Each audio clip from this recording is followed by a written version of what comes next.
Hey everybody, welcome to the Mana Leak. I'm John as always, and we are back for not the Innistrad campaign of Kingdom Death Monster. We are going to experience a vignette of death.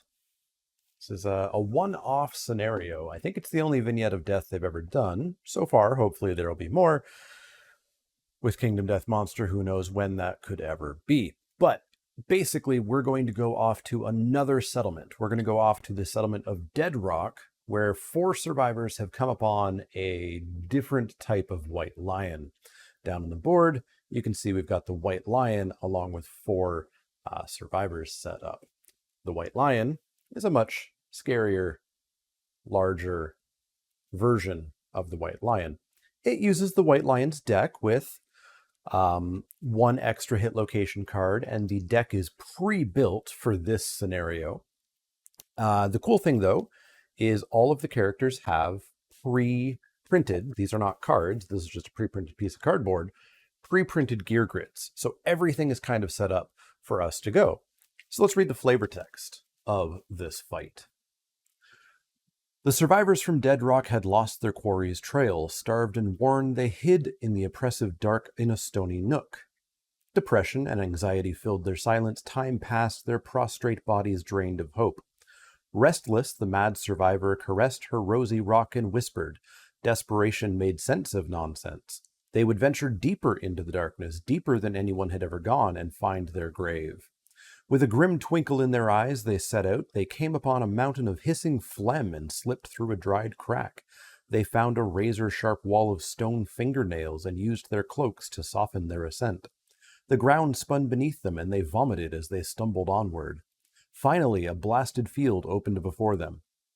Atop a weathered stone, slicked with rotting flesh, rested a white lion larger than any they had ever seen. Its massive face turned in their direction, nostrils flaring. They felt the air flowing past as the monster inhaled their scent. They had found what they sought. So this is the white Gigalion, a gigantic lion with a few changes that make it a little bit scarier. It is a level 2 white lion as far as some of the mechanics go, but we'll get to that in a sec. Let's learn about our survivors here. Up first in blue, we have Hungry Basalt.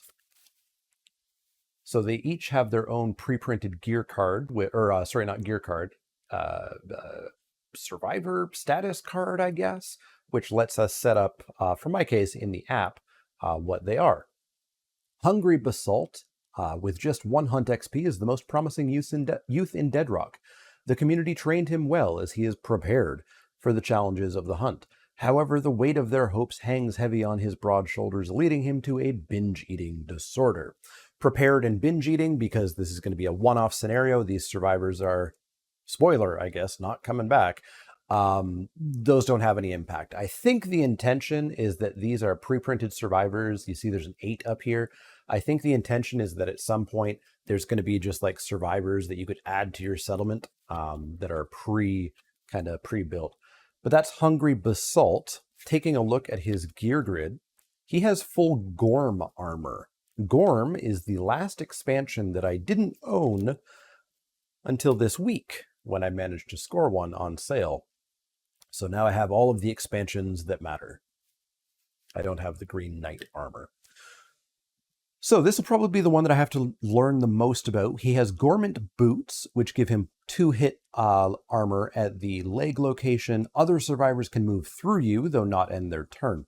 He's got a Monster Tooth necklace, which gives him +1 strength. He has not completed 2 red affinities, so he does not get another bonus strength. He has Elder Earring, so at the start of the showdown, he gets +2 survival. He gets +1 XP after a showdown. That's not going to matter. He's got Gormant sleeves, which is 2 armor at the hands, and if he has green, which he has, you can guard without spending survival.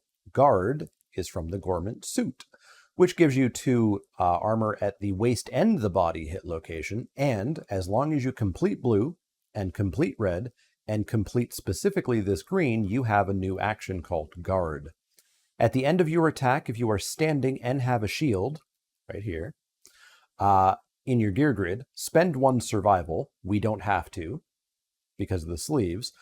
So at the end of your attack, if you're standing and have a shield, you move 3 spaces directly away from the monster and block 1 for free. Block, remember, just says it cancels the next hit.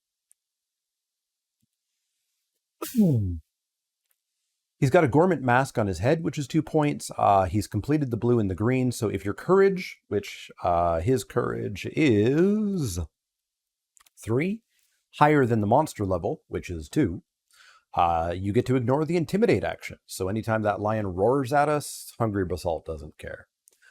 Hungry Basalt's got a round leather shield. We know how those work. And he's got a Greater Gax, which is 2 speed, 6 accuracy, 4 damage, deadly, meaning +1 luck on wounds, and reach 2.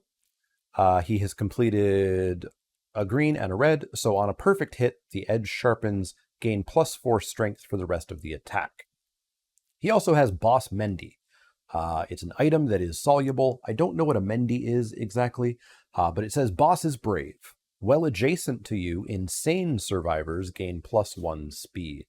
So we might want to have people get close to Hungry Basalt here to get that speed bonus. So that's Hungry Basalt. Let's take a look at Rock Knight. So Rock Knight is the person who has a rock tied to her back, who crazily told us to go find our graves, I suppose. Knighted by the King's Man, the self-proclaimed Rock Knight never leaves her love-lorn rock. She is squeamish, suffers from the post-traumatic stress disorder, and is a club specialist level 4 with 6 hunt XP. King's Step and also has King's Step and Clutch Fighter. She has an unhinged determination. So that is her up here in behind in red. And this is her gear grid. She has the Lovelorn Rock. What does it do? Literally nothing. It's just taking up a spot in her gear grid. You can actually see on the mini, it's tied to her back. She will not leave it alone. Down she goes.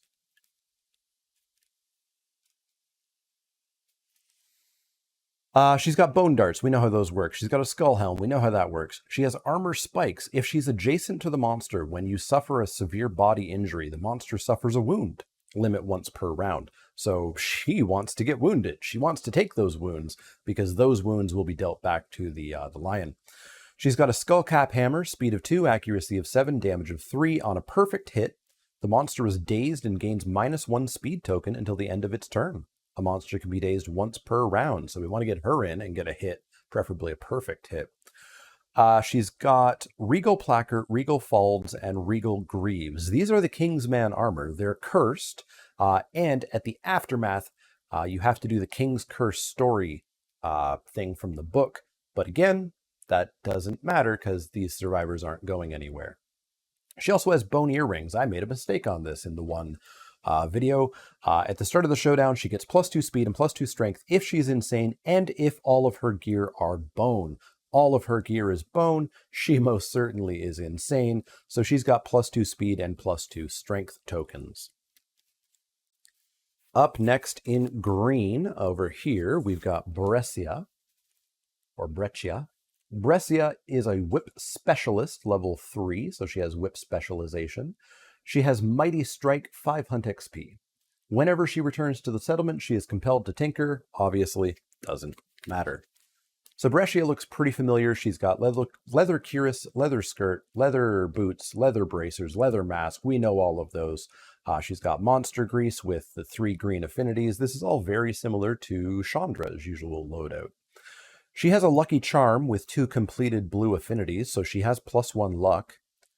She has the brain mint, which we took a look at. We could have made that from the antelope's brain. She can eat that brain mint to remove all of her tokens and stand up, and she can even use that while she's knocked down. Use it once per showdown. Her whip is a 3 speed, 6 accuracy, 3 damage, or 3 strength, and because she's completed the 2 blue affinities, on a perfect hit, we get to discard a mood in play, and that's going to be very important for this lion. Show you why in a second. Our final character is in yellow down here, and that is Deadrock of Deadrock. Deadrock has a horn. The ill-tempered and vocal Deadrock is proficient in Katars, level 2, which means he doesn't actually have a specialization. Again, that's just character building if you insert this character into your settlement, I guess. He is an Orator of Death and a Hoarder. He is stalwart, has 4 hunt XP, and despite his impressive chest scars, has no injuries. So Gadrock, as I said, has a horn made from the Gorm, which is called the Gorn. The Gorn is an instrument that he can spend an action to have all non-deaf survivors who are knocked down stand up and get +1 armor to all of their hit locations once per showdown.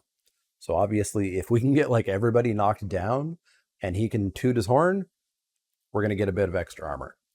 He's got the White Lion armor set. So White Lion boots without completion is just 2 armor. Skirt is 2 armor.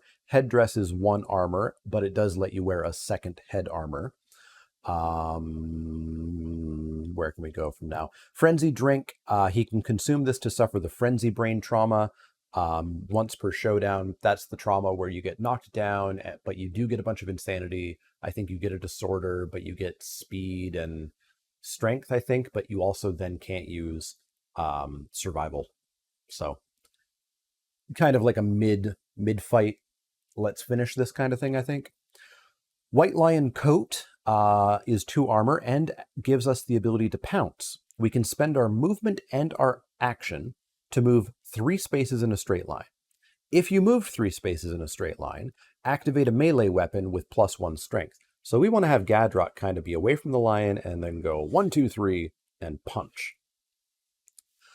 He's got a White Lion Helm, which does not have the completion, so it's just 2 armor. White Lion Gauntlet, 2 armor. When you pounce, you get +1 accuracy. So we have another reason to want to pounce. And we've got Beast Knuckle as our weapon, which is a guitar, although it's actually brass knuckles or bone knuckles, I guess. It is 2, 6, 4, and when you wound with this weapon, the monster gets -1 toughness until the end of attack. So getting a hit in with him first might be good, because then everybody else is going to be a little bit more likely to wound. Now, there's a lot of setup for this because we're introducing brand new characters. I just want to go through over some of the fighting arts and stuff that they have. So Breccia, as we mentioned, has Mighty Strike. So on a perfect hit, she's going to get +2 strength until the end of her attack. She is also a whip specialist, so when you wound with a whip, instead of moving the top card of the AI deck to the wound pile, you can, if you would like to, once per attack, take the top card of the discard pile. So you could take the unknown wound, or you could take the known wound, which is pretty cool. She also has leather armor, so she gets to ignore bash. Another thing that we'll definitely need to remember in this fight is because she's completed the leather boot affinities, at the end of her act, she can move 1 space. Because this White Lion is going to act kind of like a level 2 White Lion, if you remember what that means.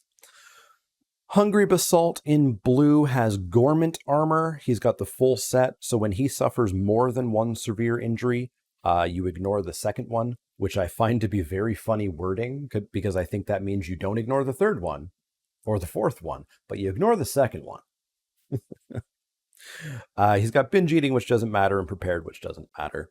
Gadrock in yellow has that White Lion armor, so your weapons are your claws, gain +1 speed and +2 strength when attacking with daggers, or, very importantly, katars. So huge reason for him to attack with this katar, preferably with a pounce. Could be a ton of speed and strength with it. He's an Order of Death, so once per showdown, he can spend an action point to have all non-deaf survivors gain +2 insanity. Also, when he dies, he encourages all survivors with your last words. Encourages stand up. He's a Hoarder, doesn't matter. He's a Stalwart, so brain trauma and intimidate actions don't knock him down, which means he can drink that frenzy drink and not get knocked down. Finally, Rock Knight up there in red. She is a clutch fighter. If she has 3 or more bleeding tokens, she gets +1 strength, +1 accuracy. And she has King's Step, which, remember, would have taken battle pressure cards off the top. Obviously, there's no battle pressure because this is not the Kingsman fight. But instead, what we can do is, after drawing hit locations, we can choose 1 hit location to throw back and draw a new one. Traps do cancel that, so we can't throw away a trap. And if we draw the trap off the throwaway, well, we just ruined it. So it's kind of a bit of a gamble of, do we get rid of a scary reaction with the potential of hitting a trap? So we'll see. Squeamish doesn't matter. Post-traumatic stress doesn't matter. She is a specialized club user. So when she attacks with a club, if she gets a perfect hit, you double your wound attempt total on the first selected hit location once per attack. So the last couple things that we need to go over before we actually begin this fight is the White Lion has a couple of traits. The White Lion has Giga Claws.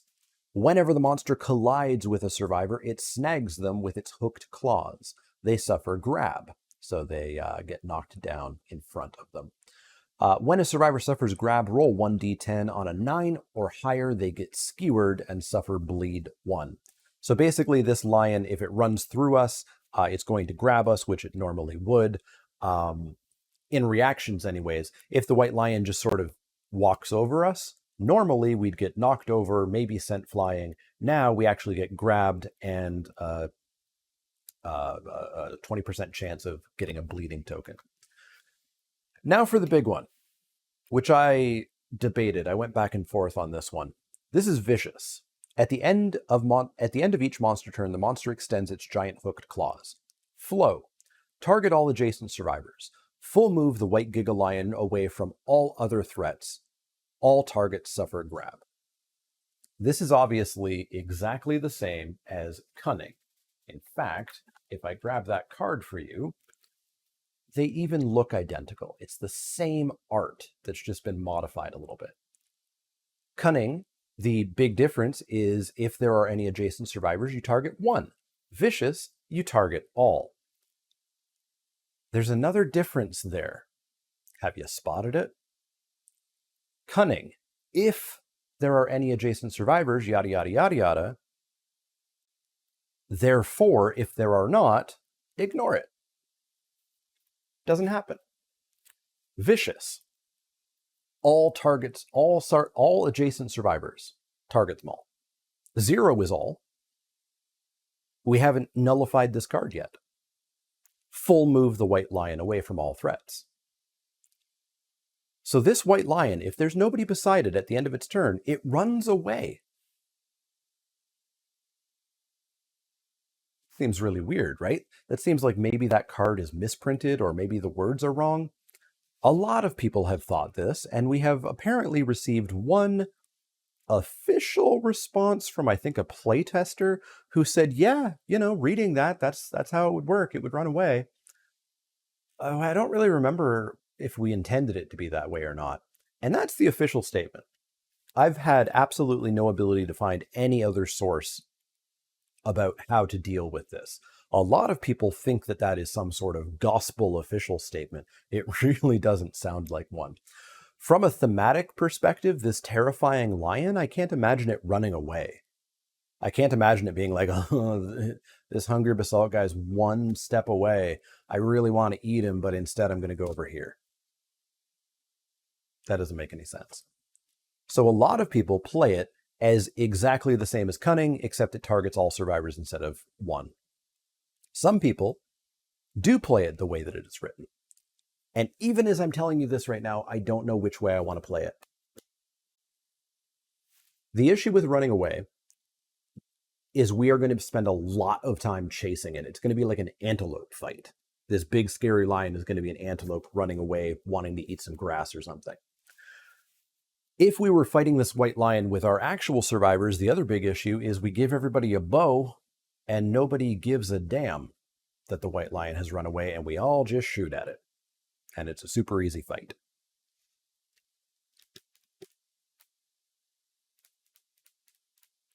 So I think for this video, I'm not going to play it as written. I made that decision on the fly. I had actually decided when I originally sat down that we were going to play it as written, but no, we're going to play this like a level 2 white lion. If there is nobody adjacent, the white lion doesn't do anything. Let me know if you have experience playing it both ways. I know people play it both ways. I know people have some preferences. I know there are sticklers for rules as written, but I can't imagine that this was intended to be that different than Cunning. Anyways, let's see some survivors who we don't care about die. So, the White Lion's first AI card, you might notice we already have on top face up, because when you build the White Lion deck, you actually are told exactly what cards go in the deck, and they're all random except for Smart Cat, which goes on top. So, Smart Cat, reveal the top 10 AI cards one at a time. Put 2 mood cards revealed into play. Then shuffle the deck. I can't remember if I shuffled this deck or not. So we reveal the top 10, and the first 2 mood cards go into play. So 1, 2, 3, 4, 5, 6, 7, 8, 9, 10. All right, so we've got Alert in there as well. So we get ourselves Bloodthirsty. So when this card comes into play, draw an AI card. When a survivor suffers damage for any reason, put a token on Bloodthirsty. At the start of each monster turn, if Bloodthirsty has 3 tokens, remove all tokens and perform basic action. So that's not great. Here's the AI card for Bloodthirsty. And Enraged, everybody's favorite. Draw an AI card. When Enraged is in play, the White Lion gains +1 damage token per monster level. When a survivor suffers any dismembered, severe injury, or is killed, discard Enraged. So we obviously want to get rid of these moods, which we can do with Breccia getting perfect hits with her whip. The rest of Smart Cat is if no mood cards were put into play, draw an AI card, nope, and then archive Smart Cat. So luckily we don't have to deal with that card again. But here's the first AI card from the first mood. Bat Around, closest threat facing in range. Why, that would be Mr. Gadrock here. So, Gadrock has a boatload of armor, so he could just kind of take it. He could also dash into the grass, which might be possibly wise. He's got 3 survival. I think that might be a good idea. Let's get him into the grass, because he's probably going to tank this as well. So the White Lion moves on in, attacks with a speed of 2, 3, because the White Gigalion does have +1 speed. So speed of 3, accuracy of 5, 6, 7, thanks to him being in grass.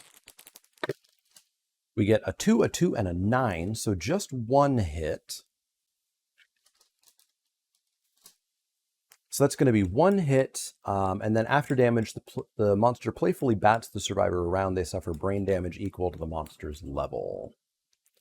So this is going to be 1, 2, 3 damage to the waist. He has 3 armor at the waist, so I think he's pretty okay with that. So he has no more armor at the waist, but that's okay, right? Let's pretend that's okay.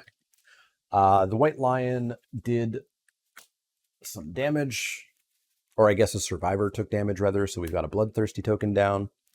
Oh, it's +1 damage per monster level. Jesus. So it's actually +2 damage. So this thing is dealing +3 damage each time, so he's actually got light damage on his waist. Okay. We'll see how this goes. The second AI card is Chomp, closest threat facing in range. It's going to be Gadrock again. Speed of 1, +1, so that's 2. Speed of 2, accuracy of 2, 3, 4. After hit is Headhunter, so this is always going to the head. So hitting on a 4, we get a 4 and a 9. That's 2 hits, dealing 1, 2, 3, 4, dealing 4 to his head twice. Well, he's going to dodge 1, going down to 1 survival. And then the other one is going to remove his head armor, because he had 4. And so that is some more damage. So that's the second Bloodthirsty. Okay. Oh, and then end of each turn. And he didn't dash. Or he did already dash. Yeesh.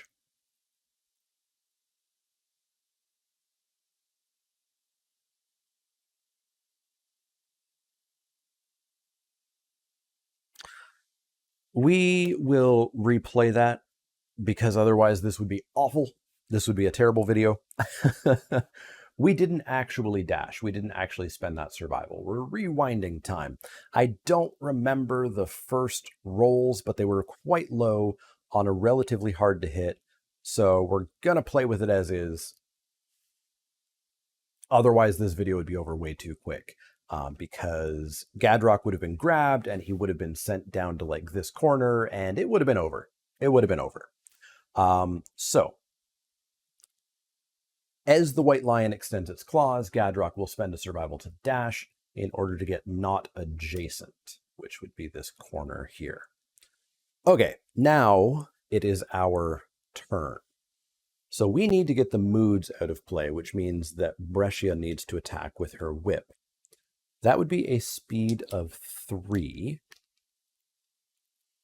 If we can get Hungry Basalt beside her, it would be a speed of 4, because she does have to have perfect hits in order to hit. So I have a feeling that we should send Hungry Basalt in first, is my guess. So he's got a movement of, everybody's got a movement of 5, right? Yeah. So he can go 1, 2, 3, 4, 5. So he's in the blind spot. And he is going to attack with the Greater Gax, which is a speed of 2.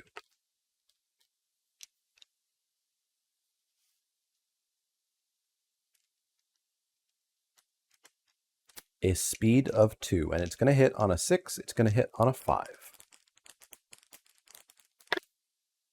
We get 1 hit on the 6. And the hit location is the beast's tail, which has a reflex of running straight forward, which unfortunately bones my plans if we don't get a crit here. So, what do we wound on? Well, this White Lion has a toughness of 10, so we're going to wound on a 10, 9, 8, 7, 6, 5. We are going to wound on a 5.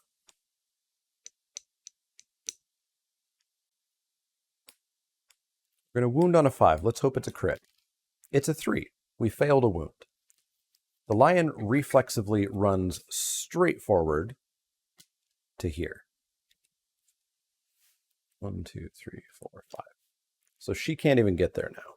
She would have to dash in, which is probably not the worst idea ever, because we need those to go away.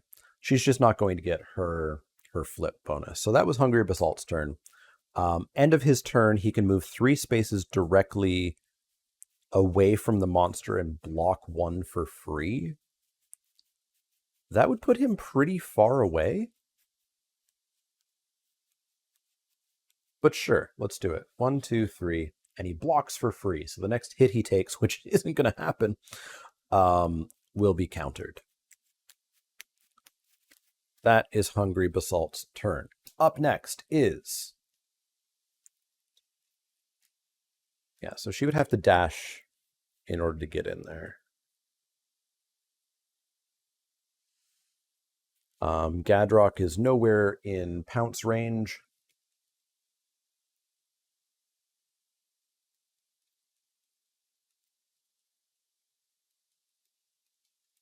Actually, 1, 2, 3. Move 3 spaces, straight line. If he moved 3, yeah, he could go boop, boop, boop, pounce. Let's see how pounce works, because already I feel deeply in over my head.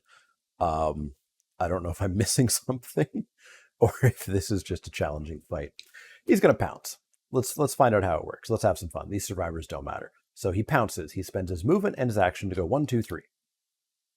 He has moved 3, so he can activate a melee weapon with +1 strength. He is attacking with a beast guitar, which is a speed of 2. Because he has full White Lion armor and is attacking with a guitar, this is a speed of 3. So he is attacking with a speed of 3. He is attacking with an accuracy of 6. and he's got a whole bunch of strength if he gets through on this. So hitting on a 6. We get a 9, a perfect, and a 4. Do we care about perfect hits? Oh, actually, we get +1 accuracy when we pounce from the gauntlets. So we were hitting on a 5, so still just 2 hits. So 2 hits.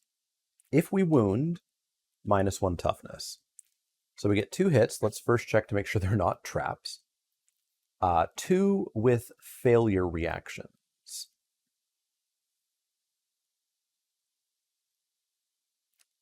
2 with failure reactions. Let's go with the beast's tricep first because it doesn't have the white lion run away. So we are going to wound on a 10. 9, 8, 7, 6.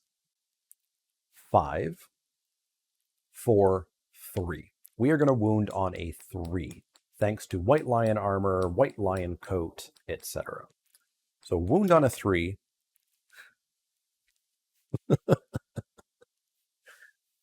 We get a 2. So we fail, which means the white lion does a basic attack on Deadrock. Basic attack being, of course, a speed of 2. 3. Speed of 3. Accuracy of 2. Deadrock cannot use any survival or anything. That is 2 hits, dealing 1, 2, 3, 4, dealing 4 damage that he can't dodge to his legs, giving him light leg injuries, which would be a damage on Bloodthirsty. So, at the start of each monster's turn, okay, the second hit is going to be 4 damage to the waist, which is heavy damage. He's knocked down, and we're going to do a severe injury roll. I don't think this is going to go very well. Please let me know if I'm missing something, because this almost doesn't feel enjoyable. All right. So waist, roll for Deadrock. He gets an 8. He has a slashed back. He cannot surge. We don't have access to surge. He gets a bleeding token. Okay, then. And that cancels the other hit. So much for that.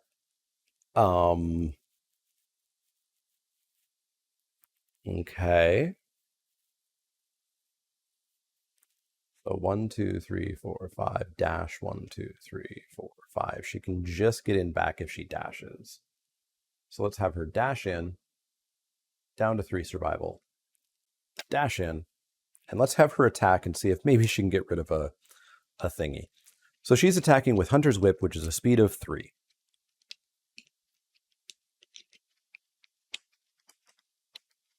Speed of 3, accuracy of 6, accuracy of 4. Sorry, 5. Speed of 6, accuracy of 5. We do get a perfect hit. Actually, we get 3 hits. So on a perfect hit, discard 1 mood in play. I think Enraged has to go, even though Bloodthirsty is about to trigger. But let's discard Enraged. Maybe that's what we needed. So this is 3 hits. So let's make sure there's no trap. Ear, femur, scapular deltoid. All right, so obviously we're doing the one that has literally no reaction first. Beast's femur. So on a perfect hit, she gets +2 strength until the end of her attack. And as a whip specialist, when you wound with a whip, instead of moving the top card, we could just get rid of Enraged. So maybe things are turning around. Maybe Deadrock had a very rough first go here. So we're wounding on a 10. 9, 8, thanks to Mighty Strike. 7, 6, 5, thanks to Hunter's Whip. So we are wounding on a 5. Wounding on a 5, and we crit on a 9, thanks to our luck. So wound on a 5, the femur. We get a 6, we wound the femur. Let's get rid of Enraged. Second wound. So Beast's Ear, the white lion jumps back. That would be horrendous. So let's go with scapular deltoid. Hope that we don't fail. Otherwise, Gadrock, it was nice knowing you. So we are going to wound on a 5. We get a 6. We successfully wound the scapular deltoid. So we can't choose to take the top. We just get a random. And then finally, we'll do the beast seer. We wound on a 5. We get a 9, which is a crit because she has +1 luck. So we wound. Okay, this is suddenly going a lot better. Critical wound. The force of the blow damages the white lion's ear. It is now partially deaf. It gains -1 accuracy token. Well, that's handy. We're going to put it right on its stupid head. That is in no way, shape, or form going to balance. Critical wound, -1 accuracy permanently. And we got our 3 wounds. Cool. Okay, that was a great turn. Because she has completed leather boots, we get to, at the end of our act, move back 1. Let's actually move up this way 1, just so that we're not utterly blocked in by this pillar here. Okay, great turn by Breccia. Deeply mediocre turn by Hungry Basalt. Awful turn by Gadrock. Very good turn by Breccia. Actually, maybe she should move back, because then Hungry Knight or Rock Knight can come in. And I guess we may as well just go like full out aggro attack, eh?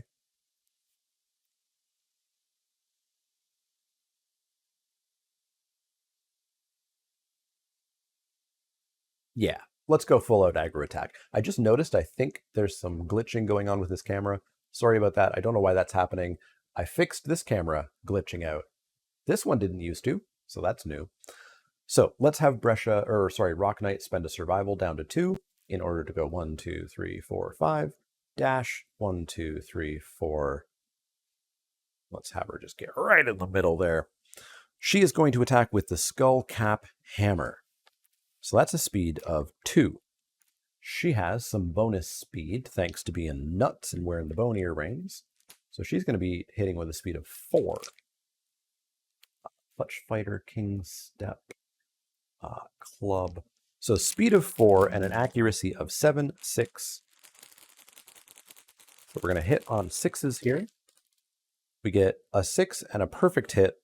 On a perfect hit, the monster is dazed and gains -1 speed token until the end of its turn. So that's handy. Let's have these just hang out because our survivors don't have tokens, or not that I'm tracking anyways. So 2 hits, 1's perfect. And because she is a club specialist, on a perfect hit, you double your wound attempt on the first declared hit. So our hit locations are the trap card and something else that doesn't matter. Wolf. All right. We were going good. But the trap card has been called, which means basic action, targeting Rock Knight. So basic action now is a speed of 3. A little bit more reasonable speed of 3. An accuracy of 2, 3, thanks to the -1 accuracy.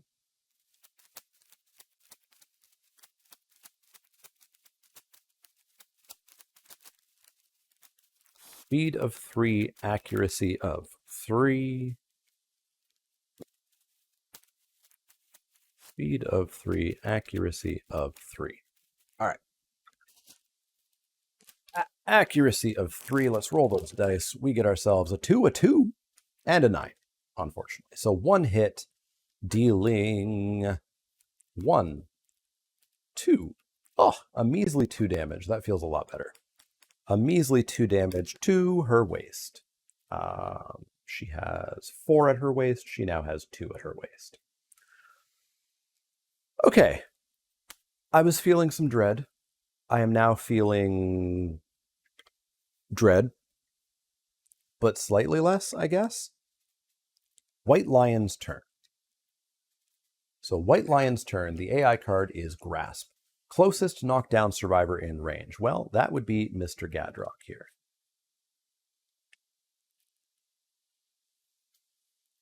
So it's a speed of 1, an accuracy of 2, a damage of 1, and the lion's going to run away with it. I almost wonder if we want to have somebody make him stand up and have him use his last survival to get back in the grass as some sort of like last ditch effort. Well, what would that be? That would be an accuracy of 2. Or hey, it's got -1 speed, actually. It's got -1 speed. I don't think I remember that. So this is a speed of 0, so a speed of 1. So it's a speed of 1, which means he can also just dodge that hit. Yeah, so here's what we'll do. We'll have Hungry Basalt from way far away spend a survival to tell him to stand up. He has stood up. Now he is going to bravely face that lion in the face, who is going to roll 1 die with an accuracy of 3. 1 die with an accuracy of 3. Rolls a 9. Hits, obviously. But he's going to spend his last survival. Oh, he won't be able to dash away from this lion, though. He wouldn't be able to dash away.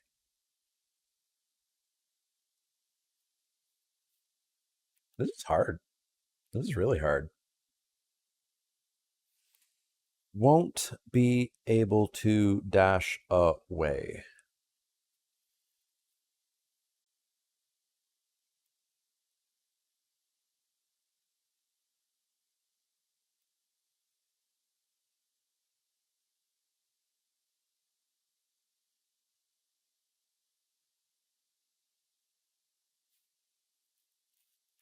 Well, he's going to be knocked down anyways because of grab.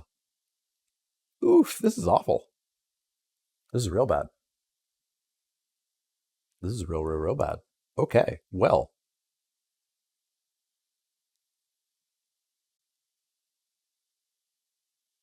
Well. I guess he's going to take the damage. Because what else can he do? Not much, eh?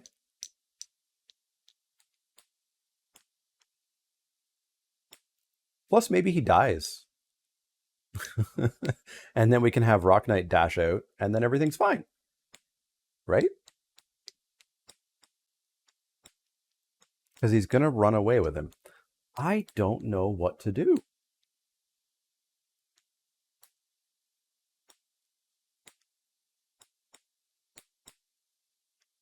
Oh, actually, and I forgot about Bloodthirsty. Bloodthirsty happens first.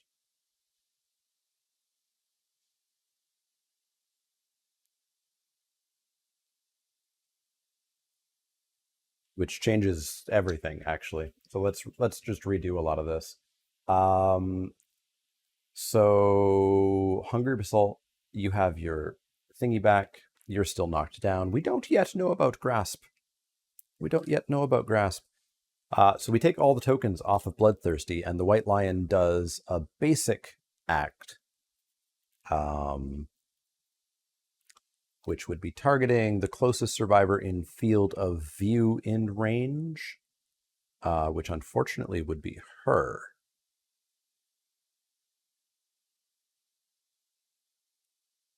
So we are going to need to have Rock Knight dash out of the way so she doesn't get knocked over, because then she would be knocked down and suffer grab, and also knock back 5. Well, actually, no. I guess if it suffers grab must overwrite the knockback 5. Otherwise, grab wouldn't do anything. Man. This seems really hard. Rock Knight. Spend a survival to dash. 1, 2, 3, 4, 5. Now the White Lion attacks Breccia. So attacking Breccia with a speed of 2, a speed of 1, but the bonus is still a speed of 2. Speed of 2, accuracy of 3.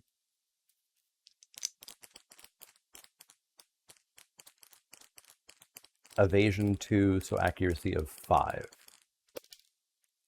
1 hit on Breccia, dealing 2 damage. To her waist. She takes it. Which adds a token to Bloodthirsty. Now we do Grasp. So the White Lion is now going to go after Gadrock. We're not going to bother standing Gadrock up, I don't think.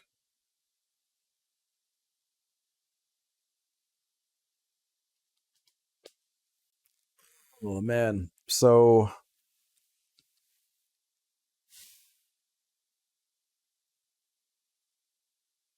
yeah, we're not going to stand Gadrock up. He's just going to take it. So speed of 1, -1, +1 is a speed of 1. Accuracy of 1, 2, 3. Hits on a 3. It's a perfect hit.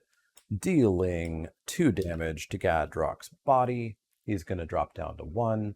And then he's going to suffer grab, which is going to have the White Lion move 8 spaces. 1, 2, 3, 4, 5, 6, 7, 8, right on into the corner, knocking him down here. And grab, of course, is 1 damage per monster level. So that's going to be 2 damage to his hands, down to 1 armor there. And whenever survivor suffers grab, roll 1d10 on a 9 or higher. Nope. Suffer bleed. Okay. And another token on Bloodthirsty. All right. Well, that was bad. Oh, never mind. End of Lion's turn. It extends its claws.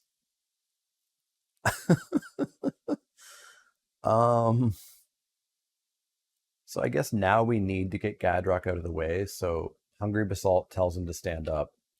And then Gadrock spends his last survival to dash away. 1, 2, 3, 4, 5. And so we're not playing rules as written, so the White Lion cools its friggin' jets.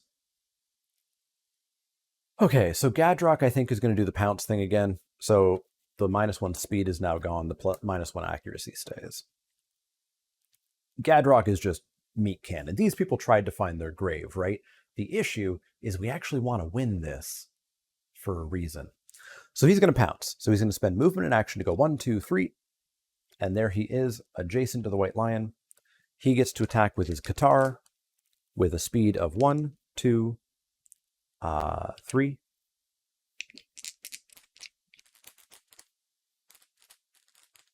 Speed of 3, accuracy of 6, 5. Accuracy of 5. We get ourselves a perfect hit, a 2, and a 6. Perfect hits don't do anything for him. Perfect hits do not do anything for him. But if we wound, we get -1 toughness until end of attack.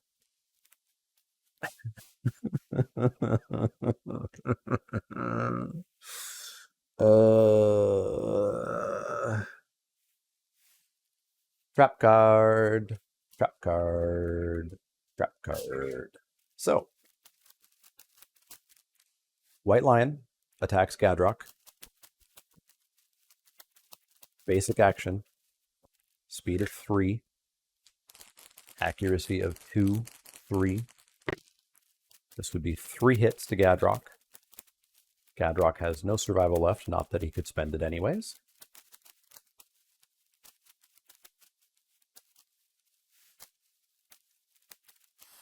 So,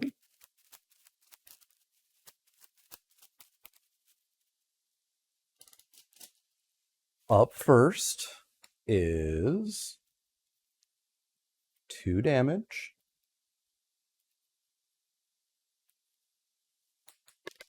To his waist. Severe injury time. Bloodthirsty is going to trigger. Severe injury to the waist is a 1. Final breath. With your last grasp, you utter words of bravery. Adjacent survivors gain +1 survival. You're dead. Get out of here, Gadrock. +1 survival is nice. So +1 survival to all these folks. Also, he's Order of Death. So as his last words, he gets everybody to stand up. Everybody's already standing up. Good job, Gadrock. Let's throw that away. Um, I don't know what to do. 1, 2, 3, 4, 5, 6. We're out of range of the bone darts even. I guess Rock Knight can go one space. Now she's in range of bone darts, which is a whopping speed of 1.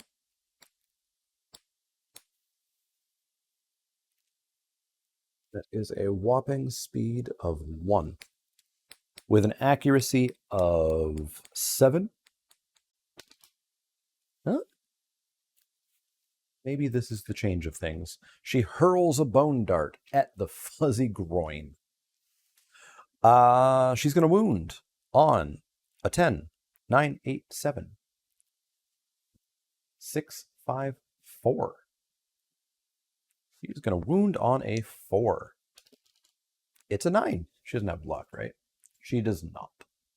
Oh, she does have +2 speed, though. She does have +2 speed. I knew that. We did that in our first attack. I just forgot this time around. So we're going to roll those extra ones. We have darted its groin, so let's get rid of that. Let's roll the other 2, which are hitting on 7s. And it was 2 more hits. Please don't be a trap card and nullify my time travel here. Hey, nothing. All right, well, let's start out with the beast's tricep because it has a failure, whereas the other has a wound. So what did I say we were wounding on? 10, 9, 8, 7, 6, 5, 4. We're wounding on 4s, the beast's tricep. We get a 9. That is another wound. No reaction. Again, we wound on a 4. We get a 5. We successfully wound the beast's brow. However, snarling, the monster swats at its attacker from very far away, apparently. Attacker suffers 1 brain damage. She's got enough to spare. She's down to 5. And perform basic action. So the white lion is going to go up, over, and attack her with a speed of 3. Speed of 3. Accuracy of 3. Speed of 3, accuracy of 5, thanks to the grass. That is a 2, a 4, and a perfect hit. So hits her for 2 damage to the body. That's fine. She's down to 2 body armor. Not an awful turn. How many AI cards do we have left? 1, 2, 3, 4, 5, 6, 7, 8. Okay, so we still have to do a lot of damage here. And that is the end of her turn. You know what might be a good idea? I can turn these over when they're done. That's handy. All right, Hungry Basalt is just so friggin' far away. He can't even dash in, can he? 1, 2, 3, 4, 5, dash, 1, 2, 3, 4, 5. He can get like a side attack. Does that do anything? Actually, he's got Gax. Yeah, he's got greater Gax, so he doesn't actually have to. He doesn't exactly have to get beside it. So he's going to go 1, 2, 3, 4, 5, dash. 1, 2, 3. And he's going to hit with his Gax. Speed of 2. Speed of 2. Accuracy of 6. We get a 4, but we do get a 6. So 1 hit to the soft belly. Wounding on a 10, 9, 8, 7, 6, 5. Wounding on a 5. Critting on a 9, by the way. Successful wound to the soft belly. That's his turn. Okay, so Breccia, 1, 2, 3, 4, 5. She could just go and whip it right in the face. Seems like a terrible idea, but I don't have any better ones, do you? 1, 2, 3, 4, 5. Whip it in the face. Speed of 3.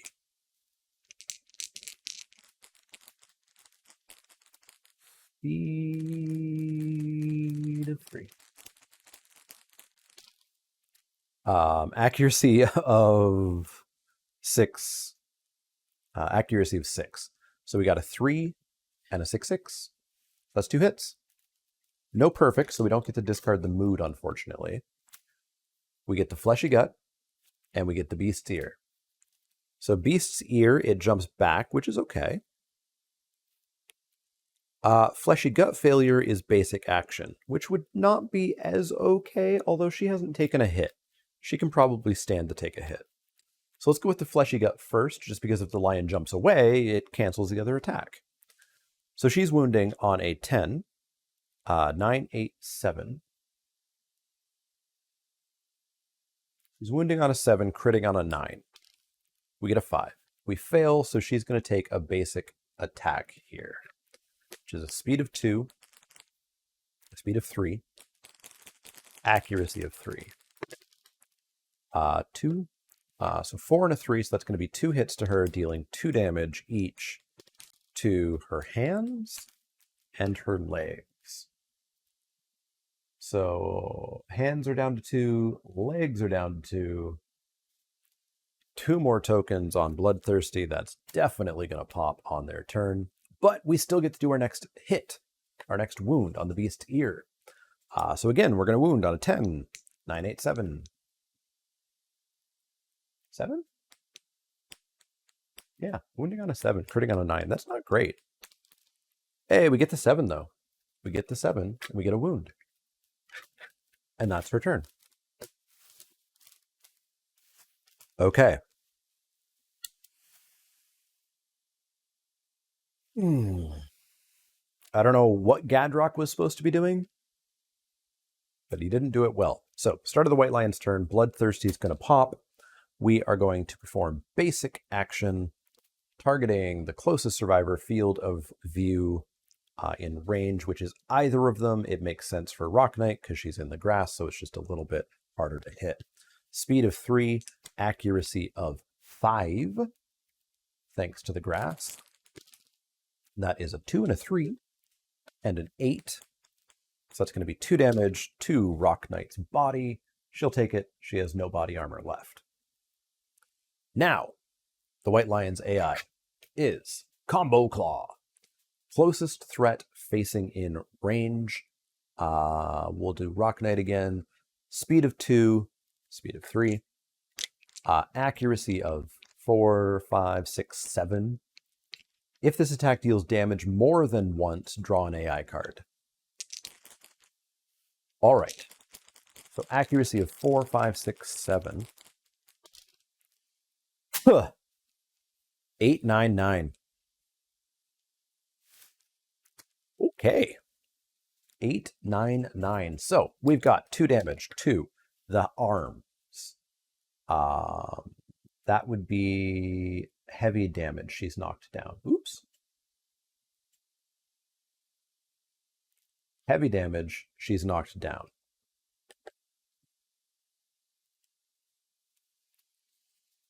Bloodthirsty token. Second hit. 2 damage to the arms. This will be a severe injury, which wounds the White Lion, which is good. Severe injury to the arms. That's a 9. Dislocated shoulder. She can't use two-handed weapons. That's fine. Or use block. That's fine. She gets a bleeding token. That's fine. Is she the one that wants bleeding tokens? Or was that Gadrock? She wants bleeding tokens. She's cool with the bleeding tokens. So that was the second hit. Because of armor spikes, if you're adjacent to the monster when you suffer a severe body injury, the monster suffers a wound once per round. Third damage is going to be 2 damage to the body. So that's going to knock her down again. She already is. Because it did more damage than once, we draw another AI card and the monster gets an additional attack. Power SWAT. Closest threat facing in range, that's going to be Breccia here. Speed of 2, accuracy of 3. We got a 9 and a 9.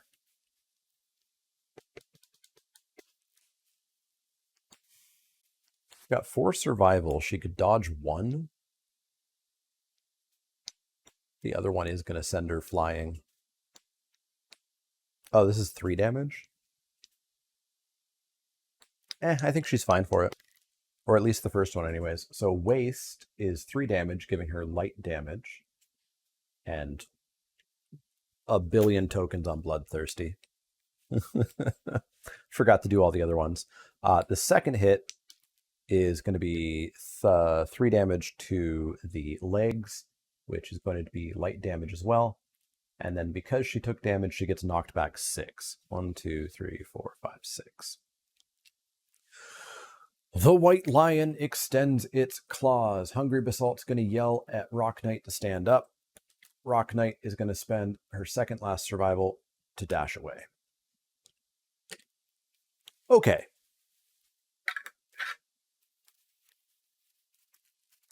There's only 5 cards left, plus Bloodthirsty.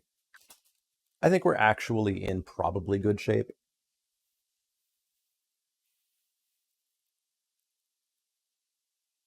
I think we're probably in good shape. So here's what I mean. With Vicious, if we were playing as written, the lion would actually be here now. And so like we'd all have to spend dash to even catch up to it. Breccia is never even going to be anywhere near it. It would be absolutely obnoxious. Where was he? Here? Yeah. Okay, so what makes the most sense? Breccia, 1, 2, 3, 4, 5. She can't get it in range without dashing. Rock Knight, if she perfect hits, can get rid of speed. If we get him in beside, then we give her an extra speed even. So let's have Basalt Knight go 1, 2, 3.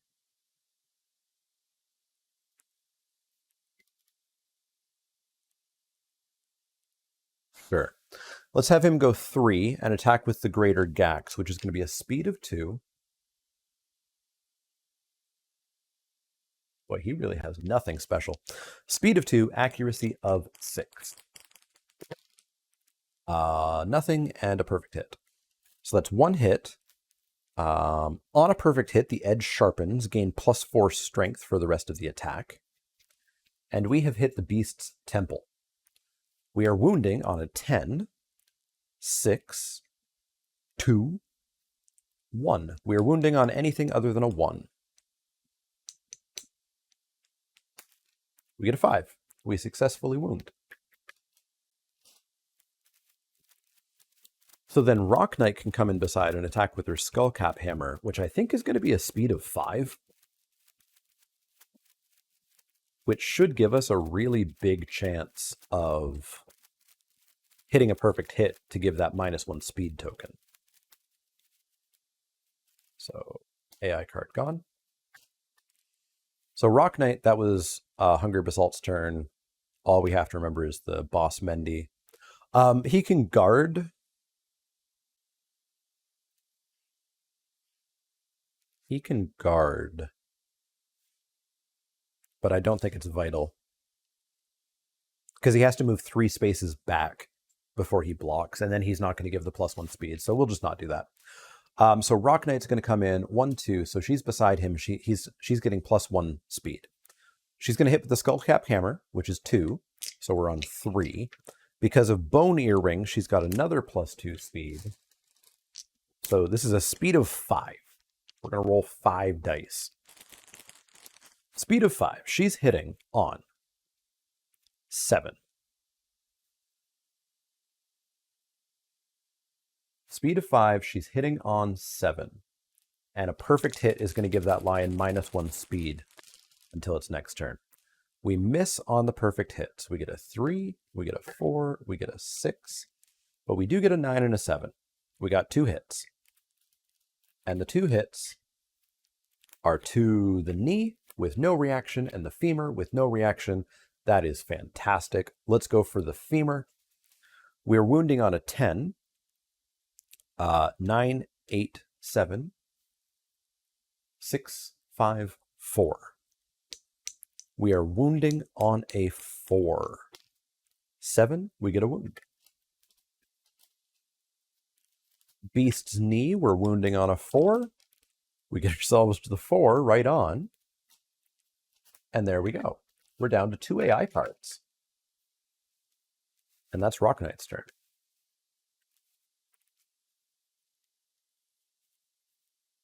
Breccia could technically finish this. And I think we'll go for it. Because I don't know if my stress level can handle it much longer. So she's going to go 1, 2, 3, 4, 5. And spend a survival. She's got a bunch of it to dash. In for another 1, and she'll get into the grass so that she's got the evasion, even though she is going to step away at the end of turn anyways. She's attacking with the whip, which is going to be a speed of 3. She's going to hit on 6s. Speed of 3, hit on 6. Perfect hit, we discard Bloodthirst. We did not get that perfect hit, but we did get 1 hit. We hit.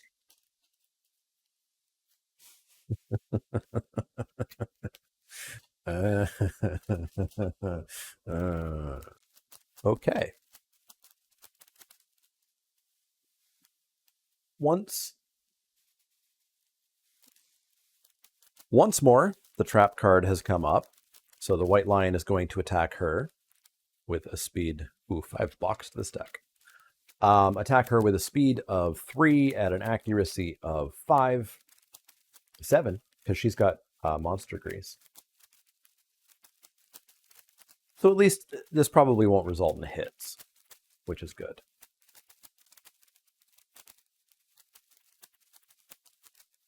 And then she's going to want to step back. And then we'll see what kind of bad stuff happens. We are very close. This is actually going way better than I thought after the first, couple turns. The first couple of turns were awful. They were real bad. And I would have liked to have tried Deadrock some more with the pouncing and stuff. All right. So, speed of 3. Accuracy of 7. 5. Pair of 8s. So this is going to be 2 damage to her legs and 2 damage to her arms. Wouldn't you know? The arms are fine. She goes down to 0, but legs, she's knocked down and has a severe leg injury.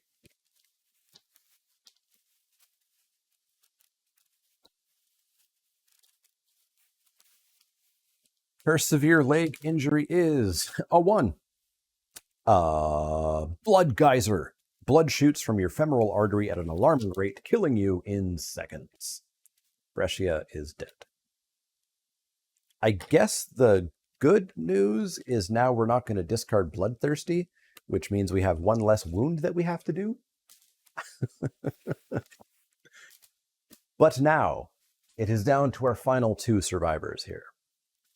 White Lion's turn. Bloodthirsty is going to activate. We're going to do closest survivor in field of view. Well, that's going to be our choice. Nobody's got good evasion going on here. Hungry Basalt has 1. Hungry Basalt hasn't been hit yet. But Rock Knight will deal a wound if she takes a severe injury. Let's have Rock Knight take this basic action. Speed of 2, accuracy of 3.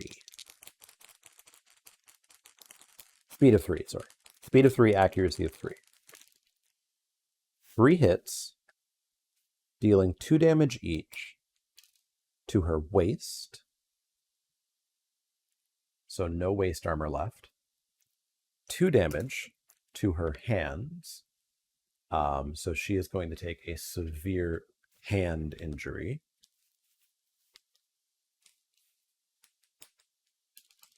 4. Dismembered arm. Lose an arm. You can no longer activate 2-handed weapons. That's fine. It's permanent. Survive with 2 dismembered arms. Can't blah, blah, blah. 1 bleeding token.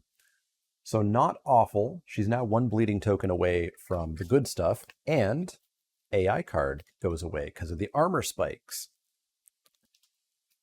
Last hit is going to do 2 damage to her waist, which is going to be her first heavy damage and knock her down. So that was the White Lion's Bloodthirsty. So the final AI card in the deck is Power Swat. Closest threat facing in range, that has to be Hungry Basalt. Can he dash? 1, 2, 3.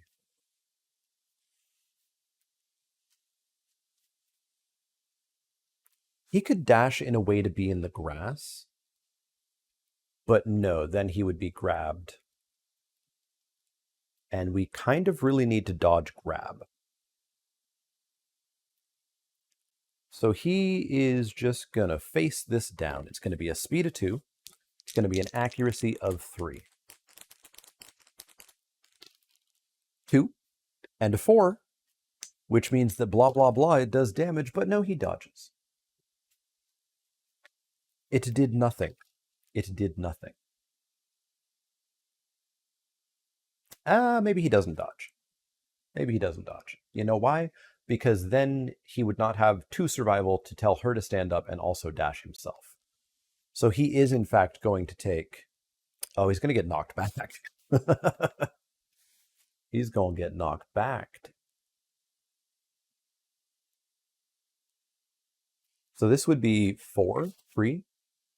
This would be 3 damage to his head. He's got the armor for it. The question is just, does he want to get knocked back 6?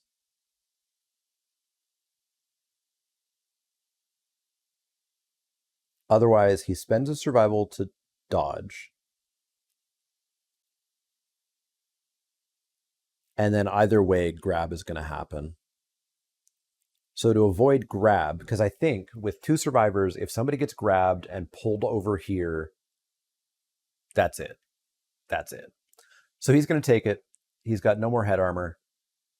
And he knocks back 6. 1, 2, 3, 4, 5, 6. He will spend a survival to tell Rock Knight to stand up.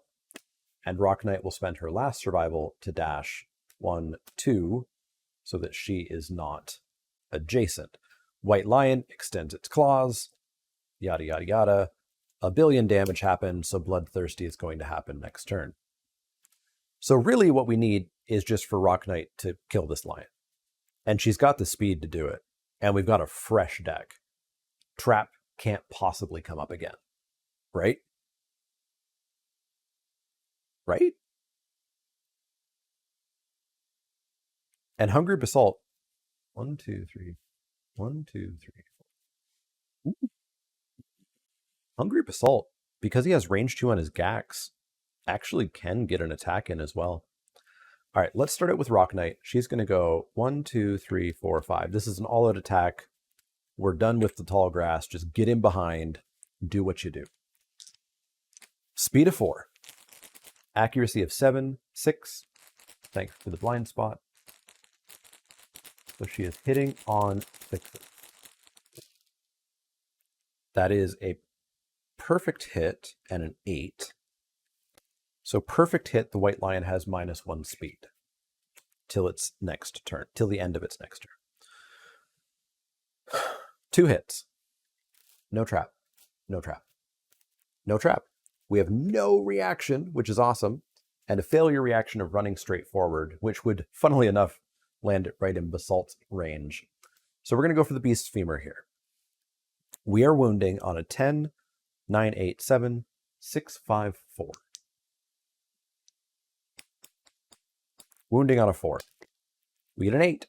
Successful wound. The deck is empty. So if she wounds here, we actually pull it off. Wounding on a 4. Right? 10, 9, 8, 7, 6, 5, 4. We get a 1. The White Lion runs straight forward. 8 spaces? 8 spaces.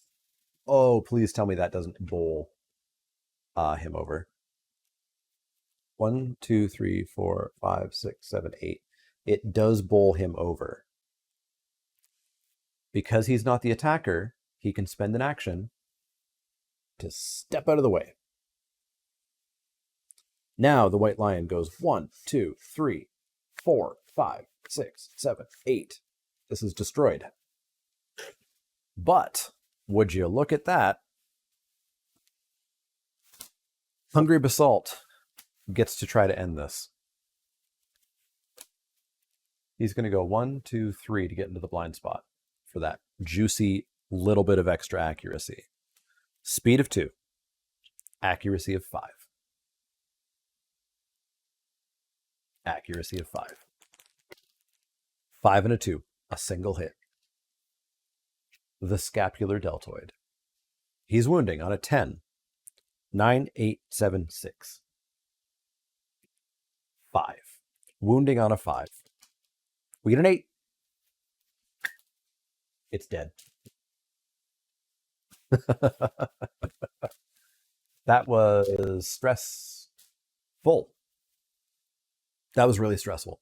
I am very glad that we did Vicious the way that we did it, to make this feel like a lion, because I think if it was running away every single turn, so like, we were here and Rock Knight was there and then it runs over here, that wouldn't have made any sense. I have to imagine this is a mistake and they just won't say it.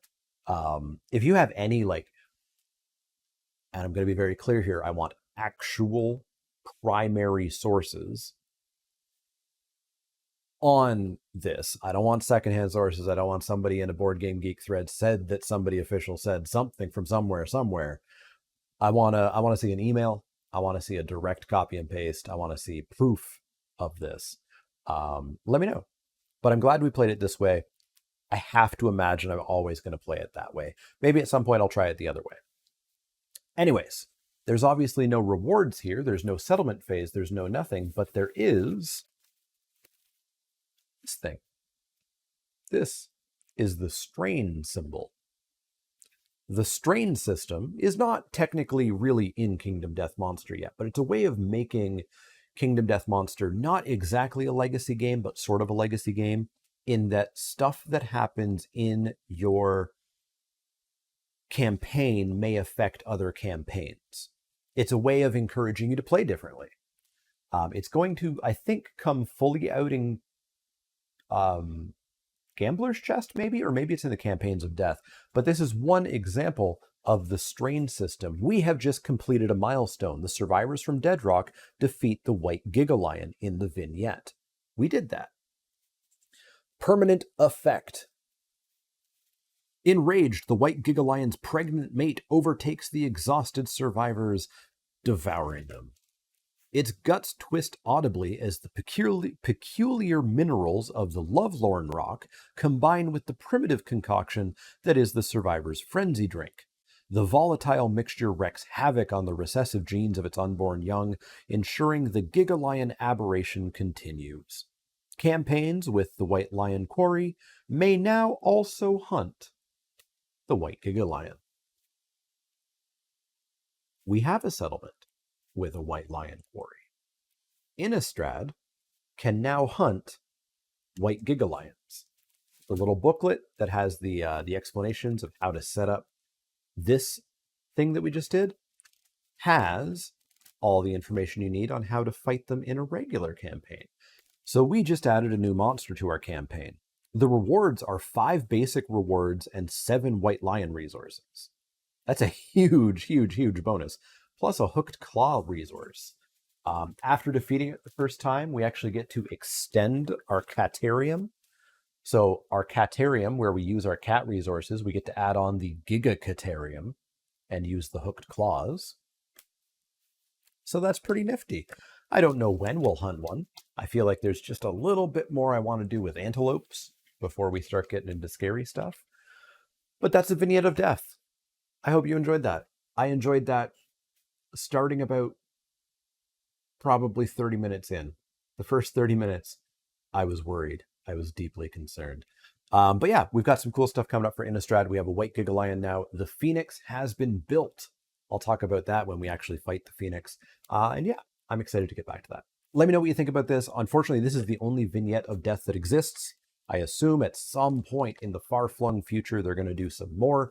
And I think that would be a great idea. It's awesome to just have a fight ready to go with survivors, with full gear grids. I think the idea is brilliant for the game. But yeah, next week we're gonna go back to Innistrad.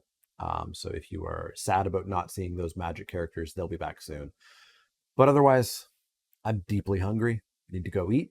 So I'm going to wrap this up, and let me know anything you want to let me know in the comments down below. Love hearing from you. I've heard from a number of people. One person who actually said that they had no interest in these videos. They completely ignored them, and then they watched them, and now they're hooked. Can't remember your name offhand, but you've been around the channel for a few years. So that's awesome. I love hearing from stories about that, and from people who are getting into this, even if they're not necessarily super getting into Kingdom Death Monster, but like the narrative aspect of it. Like I said, I want to extend into some more board games in this style.